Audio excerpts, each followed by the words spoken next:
La sala d'actes Margarida Xirgu, de l'Hotel Ibis de Molins de Rei, ha acollit la primera de les activitats que la Fira de la Candelera destina a fomentar el sector empresarial.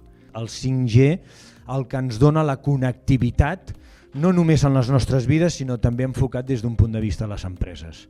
En aquesta primera jornada s'ha abordat com les xarxes 5G permeten un gran salt tecnològic en molts sectors que afavoreixen l'activitat empresarial. La jornada sobre les xarxes 5G ha comptat amb la presència d'experts dintre d'aquest camp com Rosa Paradell, directora de Desenvolupament de Negocis d'Innovació a l'IDOSCAT. Doncs aquesta cinquena generació és una generació que ens permetrà unes velocitats més altes, una concentració de tràfic més alt i una comunicació més immediata i més fiable.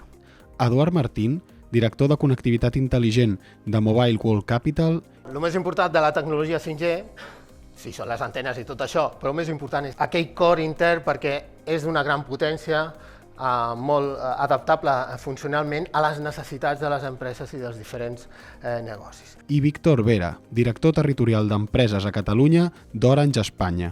Espanya és el país d'Europa amb la millor xarxa de fibra òptica. Ara el que estem fent és posicionar casos d'ús amb algun dels vèrtexs per provar tecnologia, per provar ecosistema, per provar empreses i per, sobretot, el que pretén el pla, convèncer-nos que aquest és el camí.